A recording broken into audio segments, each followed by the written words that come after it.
Take us back to that point when you were thinking about your next business and the process that you went through. Part of that was my mental health. Having growing up in a war zone, I was diagnosed with PTSD, post-traumatic stress disorder, a heightened fear response. So you're always in like a fight and flight mode all the time. But the impact on that, on my health and my nervous system was too high. What Oyster does is not only is it a benefit to employers looking for talent, it also opens the door for individuals in other countries to not necessarily have to be local in order to get their dream job. Absolutely. You're certainly removing the barriers to getting access to talent for businesses, which I love. I mean, if you only want to hire great talent within 20-mile radius from your office in New York, you are tapping into less than 1% of that talent pool. So suddenly you have the world as your oyster when you're looking for talent. And that will also enable you to hire people faster, hire great talent, but also hire them in more cost-effective locations. We give people freedom and flexibility to live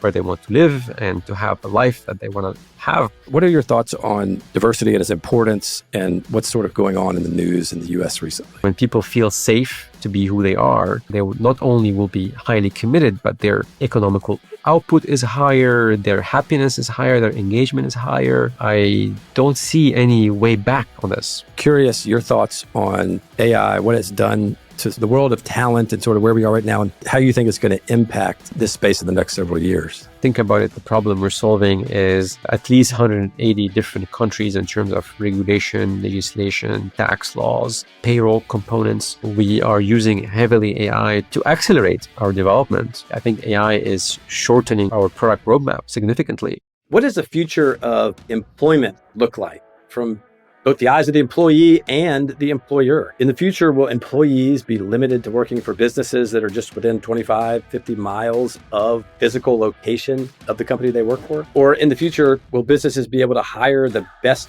position for whatever role, regardless of where an employee lives? Today's guest, Tony Jamous, is a co-founder and CEO of Oyster, HR platform that is eliminating the geographic boundaries for employees. Tony has a vision where forward-looking businesses that want to hire the best talent could utilize their platform to hire an employee from anywhere around the world as simply and easily as they do local employees. For what the future of work looks like, how remote work plays its role, and even diversity, I think you're going to enjoy this one.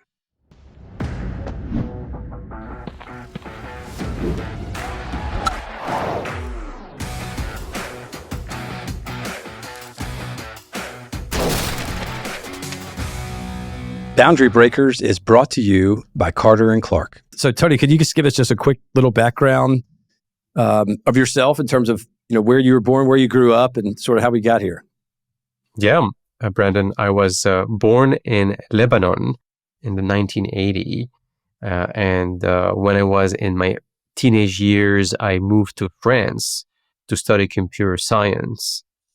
And I started my first technology company from the Bay Area was 18 years ago, was an API business for building communication applications that I grew to 100 million of revenue in the first 5 years, took it public on the New York Stock Exchange by doing a reverse merger with a company called Vonage, which led to its acquisition by Ericsson a few years down the line for $6.5 billion.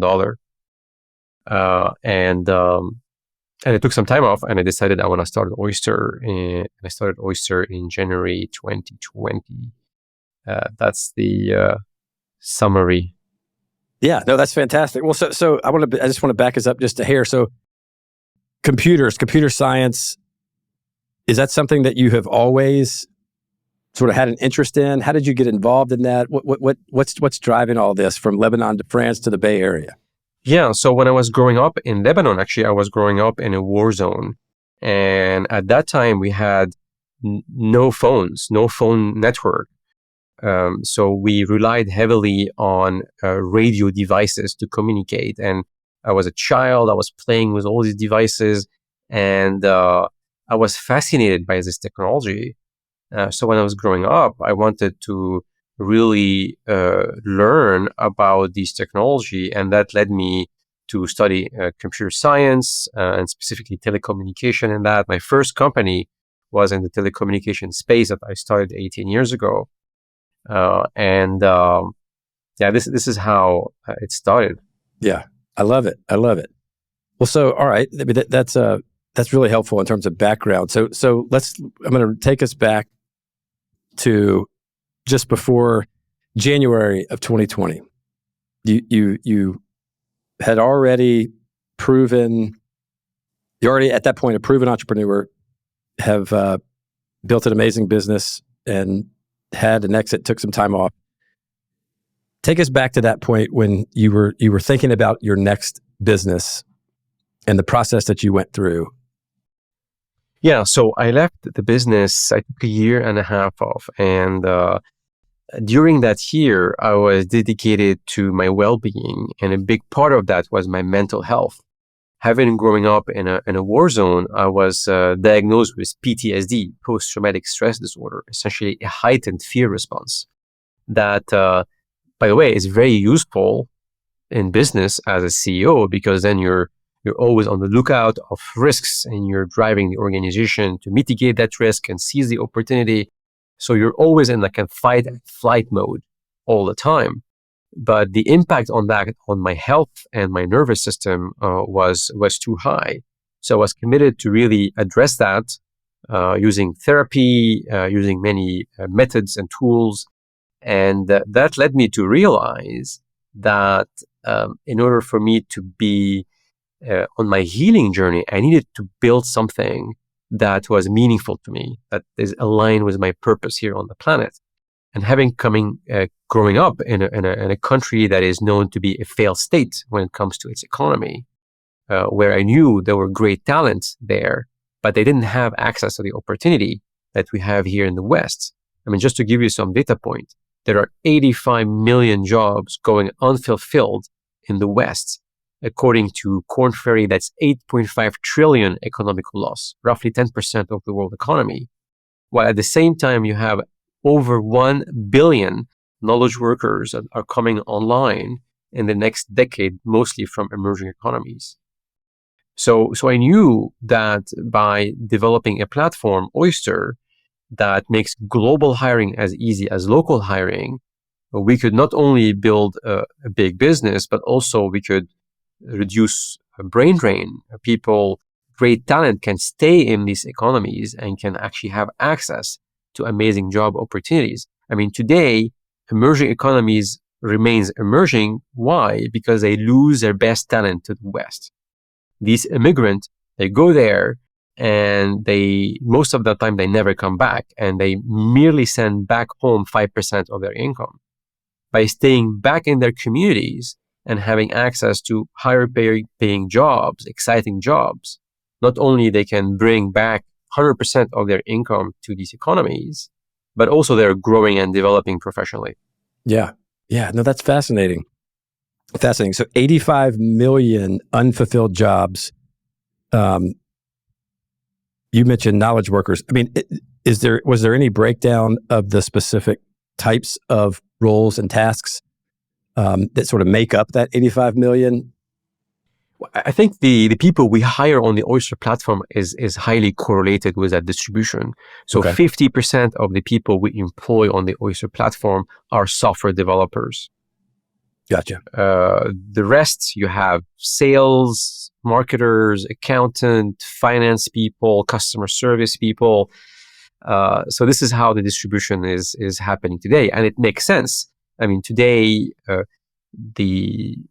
software is eating the world. We need increasingly digital talent, and there's not enough of them to feed the Western economies that are heavily dependent on continuous growth. They have to grow to grow this economy through innovation and technology.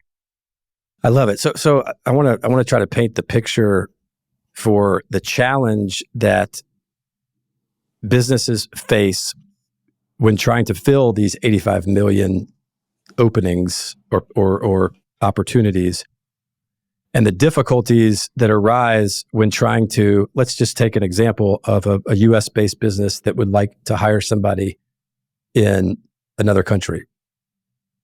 So could you help sort of paint the picture of all of the red tape and sort of the nightmare involved? Why is it difficult? I mean, it is difficult to hire people in the US in other states, right? I Yes. mean, to every state is different. You have different tax rule, different regulation. I mean, think about that complexity on a US level and multiply that on a planetary level. And you have very diverse set of employment regulation, tax laws. Some country you have to pay in every week. Some country you have to pay every month. Some country you have to pay 13 salaries, 14 salaries. The benefits are different. In the US, you absolutely have to have health insurance because there's no social security. In other country, maybe it's less. Um, you you have to hire a lawyer, set up a local entity. You have to find a local accountant. You have to find a local payroll provider. You have to find a local benefit provider. How do you give equity to people and incentive them in your business in other countries? It's a nightmare. You have to hire these expensive law firms. So it's a huge problem. And when I was looking at that market, I found an industry called employer of record. In the US, we call it PO, Professional Employer Organizations. That was a $33 billion industry, 100% driven by professional services companies, very expensive. So what I saw in this opportunity is using software to make global hiring as easy as local hiring.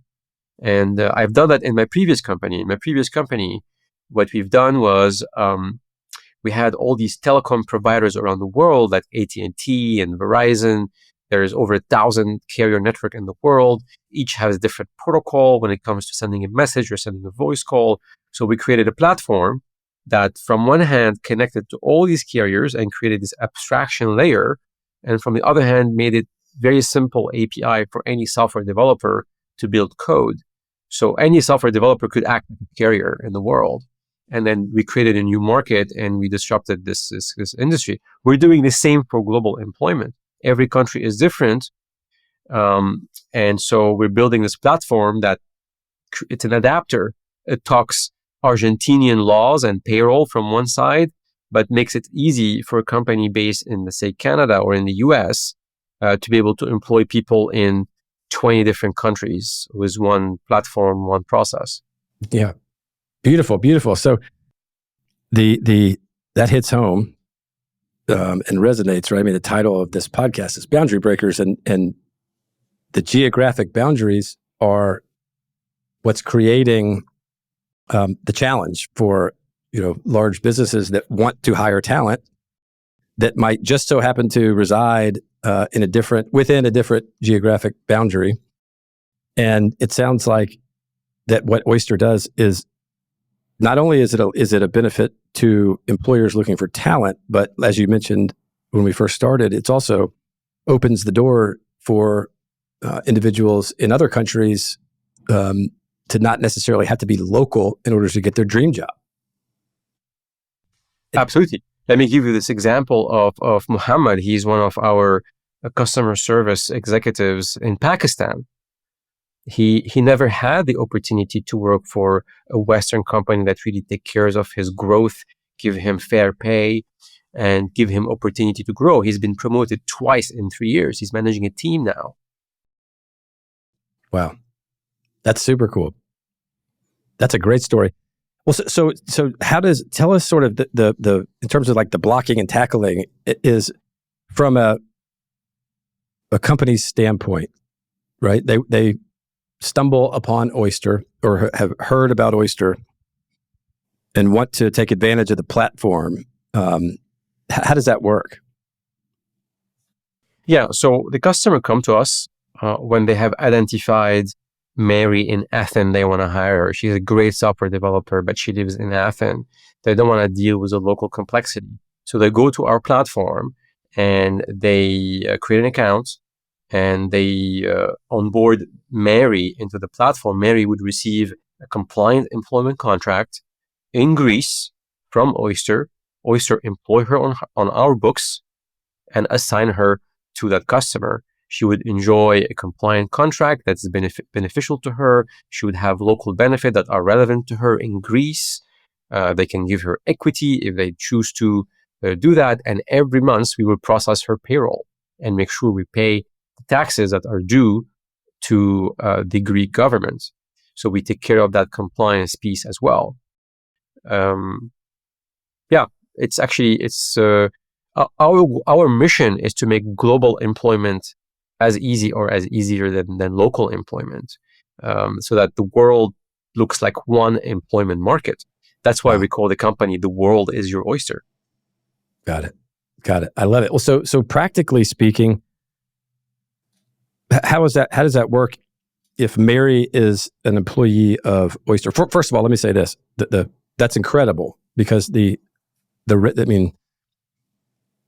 trying to make Mary an employee of an entity, and I tend to be very U.S. centric, so please forgive that sort of ignorance. I try hard not to be, but running a U.S. business to have somebody in another country as an employee, obviously very difficult, because like we talked about, you don't know, you may accidentally run afoul of some EU regulation or Greek law that you don't even really know that you're running afoul of. And with Oyster, all of it, you guys Oyster handles all of that.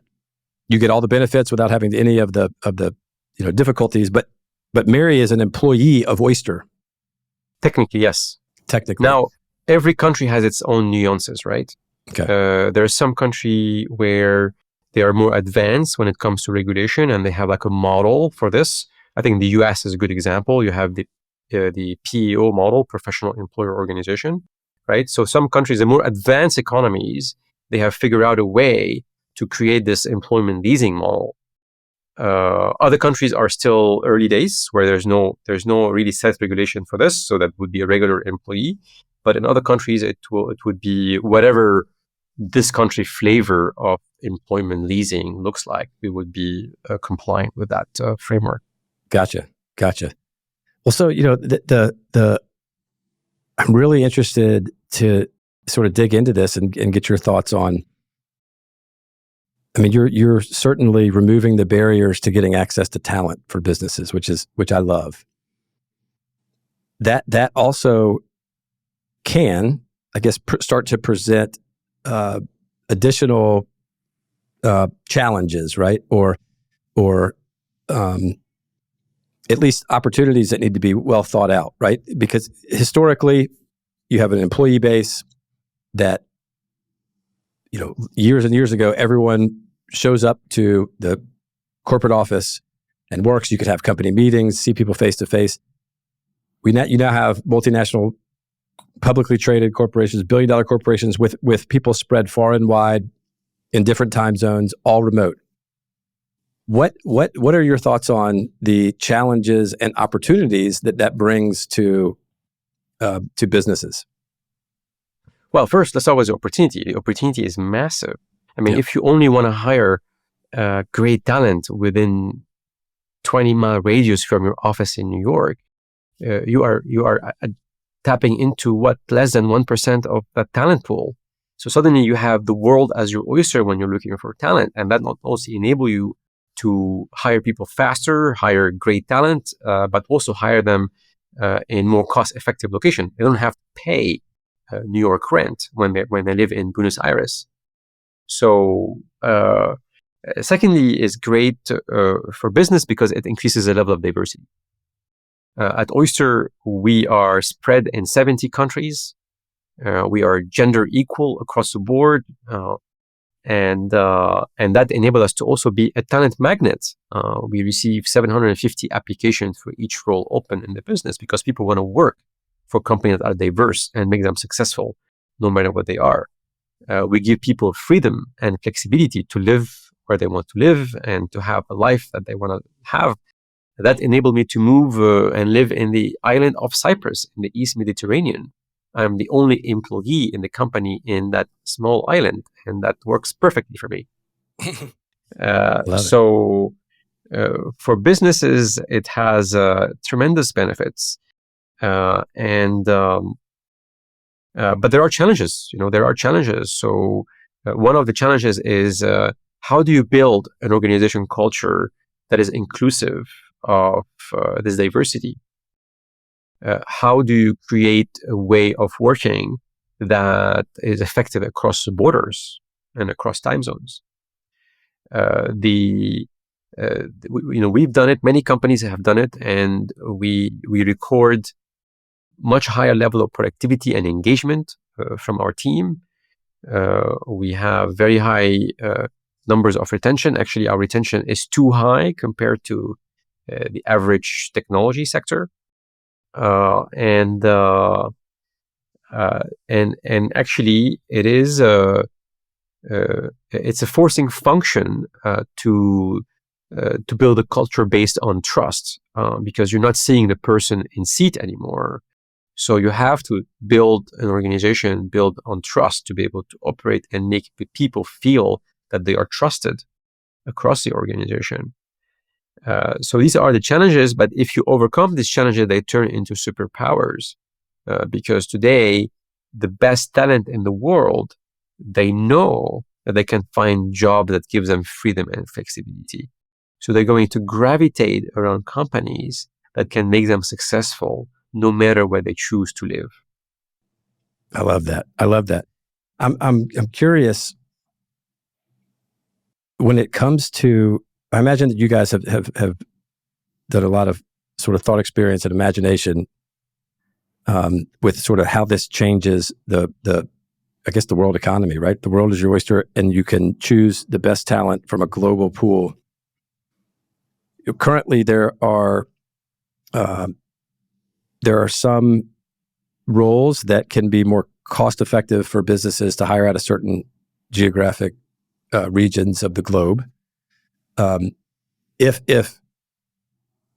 you guys are obviously have gotten a lot of success and will continue to with your platform, if this sort of breaks barriers and opens up the job pool, regardless of geographic location, does that sort of ultimately eliminate the sort of cost-effective strategy? In other words, does it homogenize and make sort of salaries will be or compensation will be comparable worldwide? Mm-hmm. What does that look like? Great question, Brandon. Look, this is our long-term aim, right? I believe that in the long term, the vast majority of jobs will be knowledge worker jobs, because machine is going to come and replace humans in many instances. We want the world to move into more equality across the world. As we discussed earlier, the reason why emerging economies remain emerging because they lose their best talent to go work in the West. So if we go towards a world where there's more equality, where the quality of life will go up in many emerging economies to catch up with more developed economies, then we will be living in a more stable world. And that's the vision that we have at Oyster. And this vision has been, we've seen some early sign that it's working well. I mean, today, a software developer in Brazil has seen their salary triple in the last 10 years. It's still lower than the salary of a software developer in the Silicon Valley. It's probably half, but it has grown 300% in the last 10 years. At Oyster, we send hundreds of millions of dollars in foreign direct investment into emerging economies every year in the form of salaries and taxes in hard currencies that these economies need to operate. And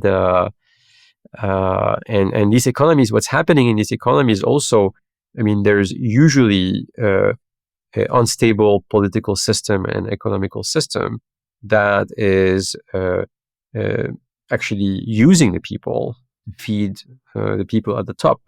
So when you break that cycle, when you break the boundary of the local economy, then people in the local economy, they're not dependent anymore on their local government, right? Yeah. So that's a world I'd like to see. I'd like to see a young professional in the Philippines being optimistic and excited for the future, not because they can find jobs in the Philippines, but because the world is their oyster when they want to find jobs. Yeah, I love it. That's exciting. And, I guess, really, any way you look at it, it's a benefit to increase the job pool and have sort of competition, right? Because in theory, the more competition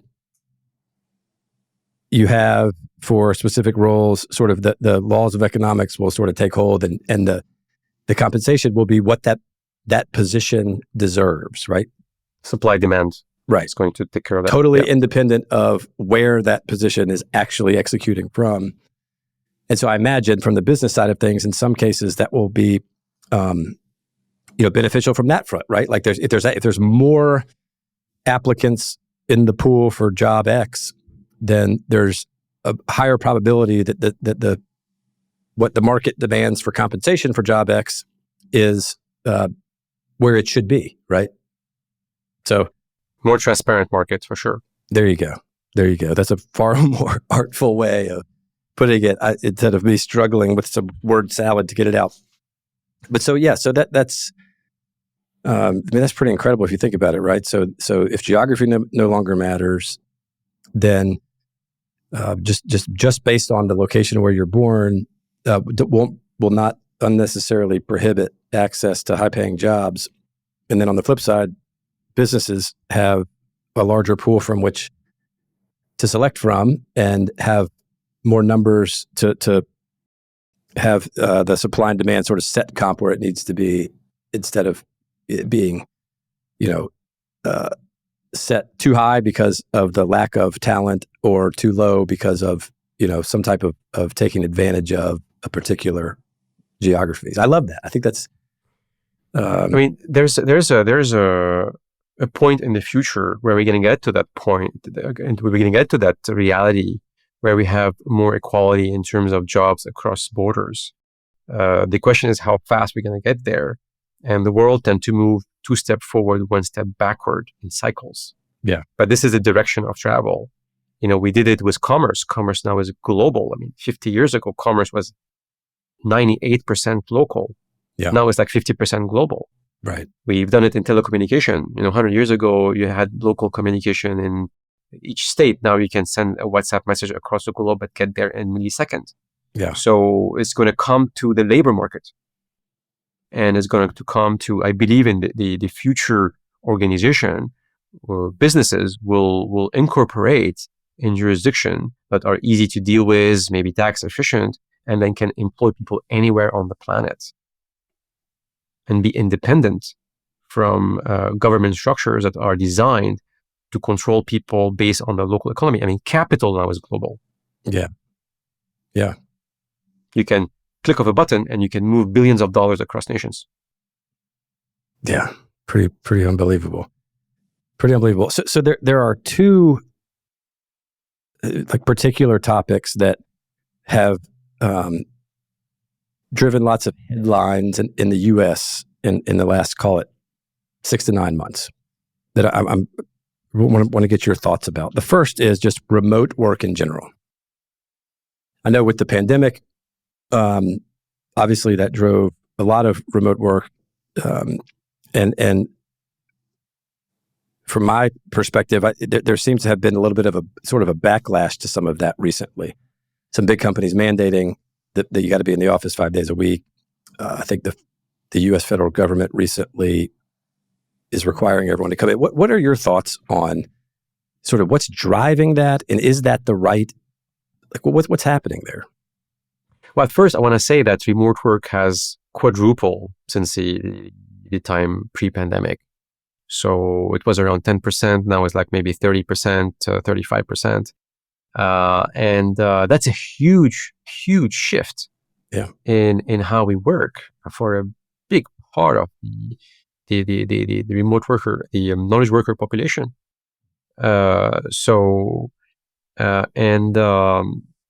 And it's also correlated with economical cycles. The more we were going through a cycle where the power was shifting from employer to employees. Now, as we go into a more an economical environment where it is changing, the power is moving back to the employer, and in certain industries or in certain organization, you have this challenge of leaders that are driven by fear. And when you're driven by fear, you want to control organization, you want to control people. And many leaders in this organization believe that if you have people coming to the office, you have higher degree of control. But this type of leadership is actually already obsolete. The best talent in the world, they don't want to work for this company. They want to work for companies that give them the trust, give them the empowerment, make them feel cared for, remove any unnecessary stressors that work is bringing to their already stressed life, such as commuting to an office. So essentially, this is why the best companies of tomorrow are going to be companies that adopt a trust-based leadership, that is give people freedom and flexibility, and remote work is a perfect model for this type of modern leadership to thrive. Yeah. So what do you say to the type of leader that, whether it's sort of a fear of change or just a leadership by fear, what do you say to the executive that is convinced that they need to have people on site showing up 5 days a week?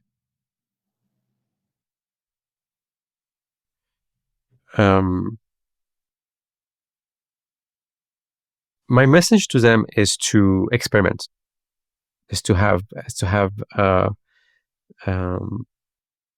not to be dogmatic in the way they lead an organization, and look inside what is in the way for them to be a more trusting leader. And usually it's past experiences, is like we all been hurt by work experiences that have impacted us, and therefore we're reactive. We're constantly reactive. How can you shift from being reactive to being proactive? Like for me, it's been a great journey of managing this reactivity in the last few years. How can I be a less reactive leader that is creating safety for my team by managing how I behave and how I show up to my team, and bringing this trusting based energy that has influenced everybody in the organization, because it starts from the top. Yeah. Yeah. I love that. That's a really, really thoughtful answer to what I think is a difficult question. And I mean, I just want to say that, this is not only a question of remote work or in-office work. This is a fundamental question of what kind of leadership this world needs. We have the UN sustainability goals that we've set together to address some of the pressing issues in this world, such as poverty, environmental impact, and so on and so forth, equality. Less than 7% of these goals today are set to achieve their targets by the time we expect them to achieve their targets. And the reason why is it's called an inner development crisis. There's a new organization that focuses now on developing these it's called inner development goals for leaders to actually expand and develop their consciousness so they can lead with purpose. They can lead with empathy. They can lead by being more conscious about their impact on their people and on the environment they're operating in. That's what the world needs in order to accelerate our shift into a more sustainable planet. And it starts with a leader. Yeah. Like, what is more important, hitting a quarterly goal? I mean, today there are industries where you can make money through deforestation. Just an example. So there need to be a shift in the way leaders think about their impact, and that starts with developing themselves internally. and I call it consciousness development work. I love that. I love that. Where would you do?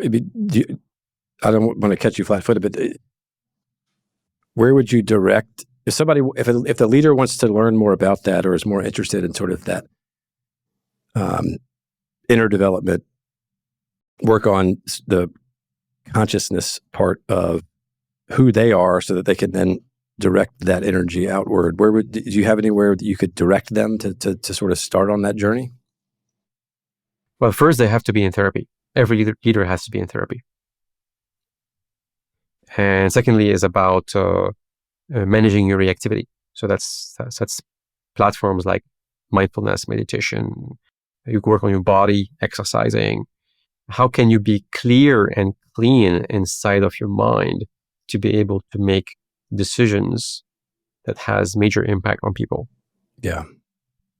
I love it. I love it. It reminds me of the old sort of emergency thing in aircrafts, where it says, secure your own oxygen before you start helping with others. The thought on the surface, it looks very selfish, like, right? Why would the mother be worried about her own oxygen before putting it on the child? But I think thinking about it a couple of layers deeper is, in so many aspects of life, and particularly with leadership, is if things aren't squared away and healthy internally, then how could you ever expect that they would be externally, right? So you sort of get your own oxygen mask situated first, right? Lead yourself first before leading others. Yeah, that's really, I think that's really important, and I think it's something that isn't natural, right? It isn't like a natural part, at least for, I think, a lot of more traditional leaders or in traditional thought. It isn't necessarily a natural thing that we just innately understand has to happen. Exactly. Actually, it's the opposite, because having also coming from that background where I had to deal with post-traumatic stress disorder, which is heightened fear response. In my first business, I was in this fight and flight mode all the time, and I was rewarded for that in corporate world, right? Yeah. When I needed to make that shift and heal myself, I realized actually that there's the mind, which is very powerful machine, but in 95% of the cases, it's misused, and it creates fear. It creates reactivity that not only hurts my body and my health, but also has an impact on other people. Yep. So the commitment is first, stop hurting yourself, and secondly, don't hurt other people. And that requires you to manage your mind. All these thoughts and stories we receive about who we are, about our role in this world, our role in the organization, our ego essentially, are mostly illusions. So you have to really discern what is real from what your mind stories are creating. Yeah. Yeah. It's so a prior guest that I've had on twice, actually, is Dr. Chris Free, who is he's a therapist that he's a specialist on PTSD and the traumatic effects to the special operations military community. And he coined the phrase operator syndrome, which relates to some of the tier 1 special operators and the allostatic load that they have with regard to seeing what they see in training as hard as they do, and how that impacts them mentally and spiritually. And we've talked a lot on this show about the psychedelics and the therapy, plant medicine, and the ability to help sort of destroy the ego through plant medicines and help people along that journey has been pretty remarkable. And my hope is that people are becoming more open-minded to that type of, more understanding and open-minded to that type of thing. But I love the way you describe it. I think that I couldn't agree more, that in terms of really an authentic leader requires a lot of sort of self-reflection and um, just spiritual, mental health before they can start telling other people what to do. But sorry Yeah, for this. spiritual development is actually critical for leaders. I found, right? So because you're more aligned rather than trying to control. You're more in alignment. Uh, Rather that you have fear, then you have care and love for the people. Yep. So whether you're working to achieve a financial target or you're working on a mission that's about the greater good that is bigger than who you are, and that creates a strong fellowship for you. Yep. I mean, all these are spiritual development is part of that. It's one of the tools Right. that you can use to actually develop your consciousness. Right. And it fits perfectly, right? Because it's the difference between sort of influencing and being a true leader versus commanding with fear. Like we were talking about earlier with regard to, the control, having to have people on site. But I think maybe the more thoughtful, introspective leaders understand that they don't have to have that control. Yeah, and it's also linked to the story of leadership, because I've been curious about that, like the history of leadership, and like this is science fiction, but for me it's like truth that I believe in. I believe that thousands of years ago, before we had empires, we were living in tribes and complete harmony with our natural environment, with one mission, which is to honor and care for life on this planet. And suddenly, one of the tribes was facing scarcity. While they thought they were facing scarcity in a massively abundant planet, they start attacking the other tribe. And that was the beginning of empires that created the modern empires and eventually modern business that is based on this command and control type of leadership that is leading us to where we're going today in terms of impacting our planet, impacting our health. So I believe that there's a need for an inflection point in the way we lead to be able to transition faster into a sustainable future. Interesting. Very, very interesting. Very, very, very interesting. That's a great segue into the other point that I wanted to get your thoughts on. The first was sort of this, what seems to be this kind of weird apparent backlash or some interesting thoughts in the U.S. on remote work. The second is this sort of strange backlash that I think is related to this term DEI. And I want to be very, very careful here because I want to be thoughtful in how I say this, but I think that great leaders understand the value of diversity. When I say diversity, I mean diversity of thought, diversity of background, diversity of upbringing, diversity of socioeconomic status. But that's somehow gotten really warped and distorted in recent months, in particular with this phrase DEI. And can you get what are your thoughts on diversity and its importance, and what's sort of going on in the news in the U.S. recently? What I'd like to comment on is our experience here at Oyster, because we built this organization. We're 500 people distributed in 70 countries from over 80 nationalities, gender, they're equal across the board, very intentional, including in the leadership team, by the way. Very intentional build of having high level of diversity in the business, because we want to demonstrate that actually it's a superpower. And it's been amazing to see this experiment unfolding and being truly successful. And the key for us is to create the right environment that makes people feel safe to be who they are. Because when people feel safe to be who they are, you can elevate these people in terms of their potential. And they not only will be highly committed, but their economical output is higher, their happiness is higher, their engagement is higher.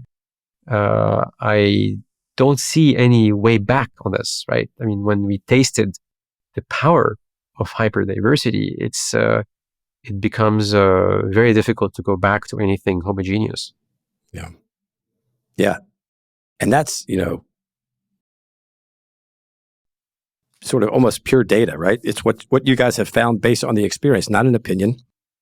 And to me, those are things that we can just argue or dispute people's opinions. It's really hard to argue actual outcomes and things like that.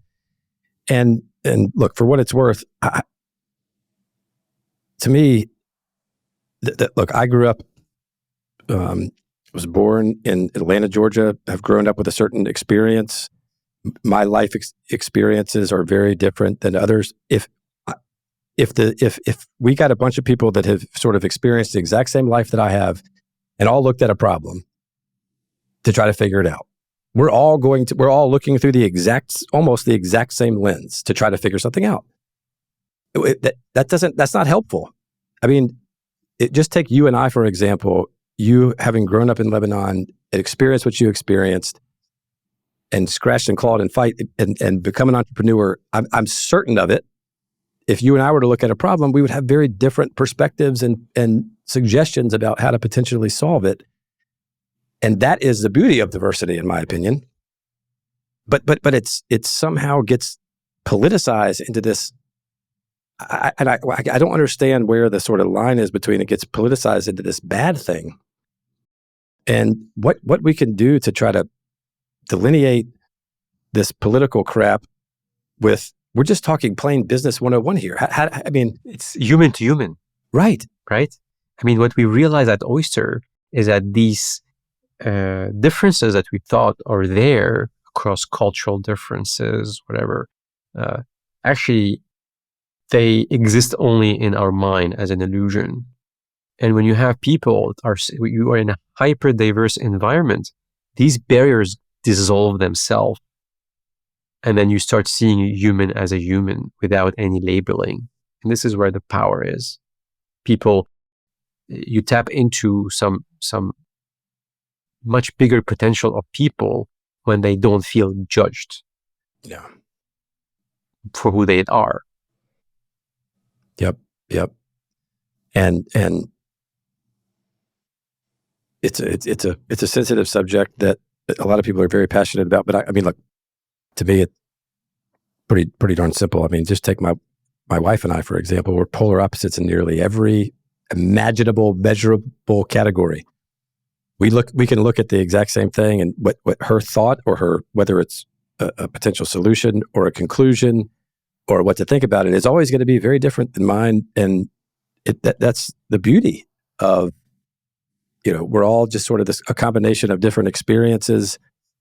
And it's why would we not want to benefit from the perspective of somebody else that can look through a different set of glasses for us?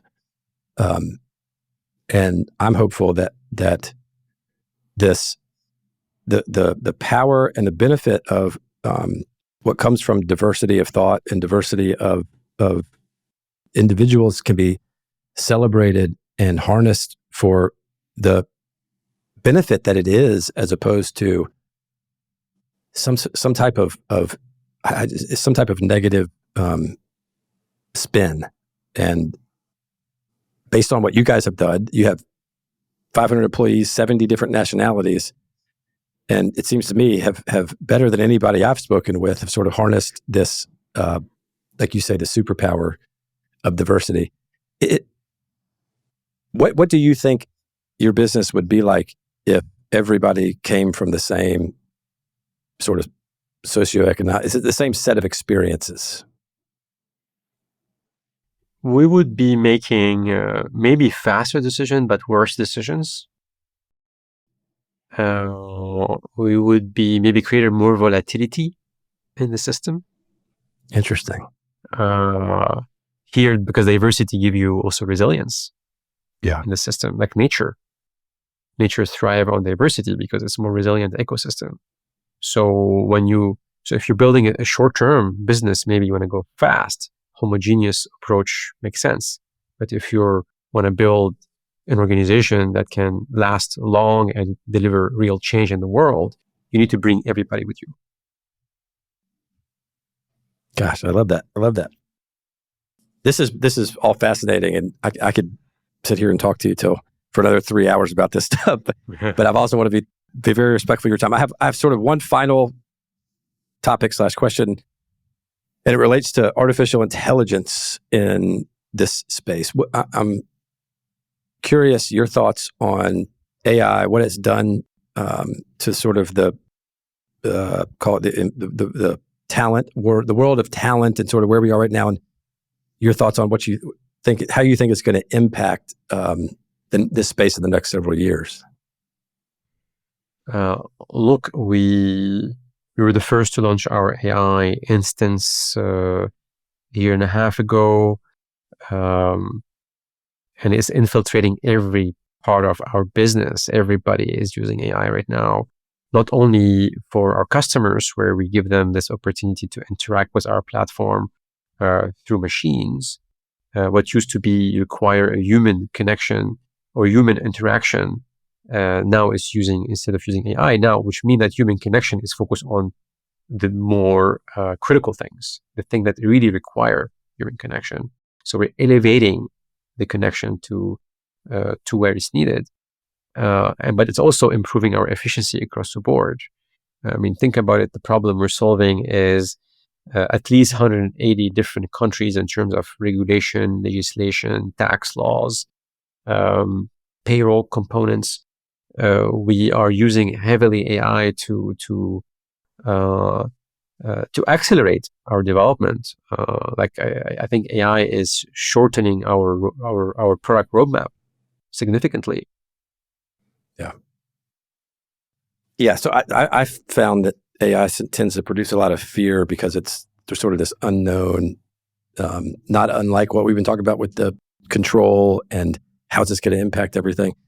Seems to me it's going to sort of facilitate and assist more than disrupt and take, But what do I know? And I mean, when I say disrupt and take, I mean, people think, oh, it has come to take our jobs. And who knows? I'm not saying that I know anything, but it seems to me it's going to help do some of the things that not a lot of people like to do, allowing those people to spend more time on the things that they're gifted at doing.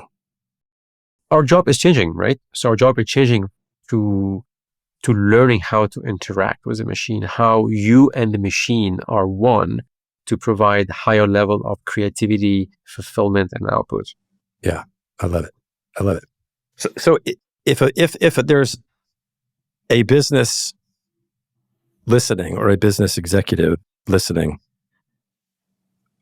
and they need to fill sort of call it a knowledge worker, they need to fill any position. Why would they not go to Oyster and see if that's the best possible outcome for them? Well, there are many jobs that requires to be physically present, to go to a factory, to survey a land on the ground.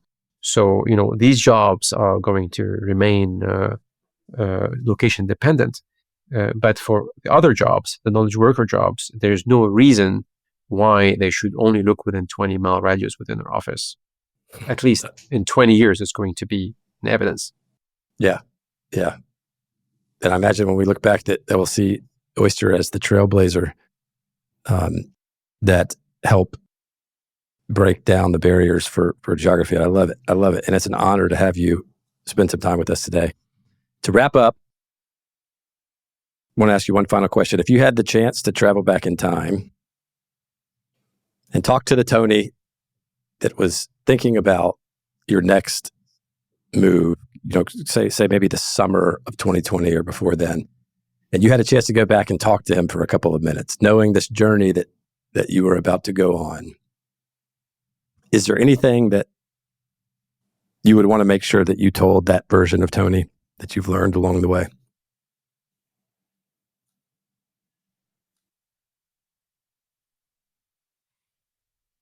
I would tell him start earlier, because our timing to start the company was ideal. Was January 2020. This move to remote work was a launch pad for us, but it came too fast. So 2 months after we launched the company, we have achieved product market fit. So, but if I had started 1 year earlier, would have already developed a lot of the technology ahead of time. So it was yeah, start earlier. Trust your instinct faster. Got it. You don't have to do 20 pages research paper. Just go. Got it. I love that, and I think that probably applies to a lot of others out there as well. Myself, I can tell you that it applies to my own life as well. But I love it, Tony. All right, so for those that want to take a look at Oyster, it's oysterhr.com. Yes, oysterhr.com. You can see how they're changing the world of employment. It's pretty cool. And Tony, thanks again. I really, really appreciate your time from Cyprus. Amazing. Thank you for having me, man. Don't forget, everybody, you can find Boundary Breakers in a lot of places. You can watch our episodes on the Boundary Breakers YouTube channel, or you can listen to each podcast on Spotify, Apple Podcasts, or any of the other major podcasting platforms. Thanks for listening.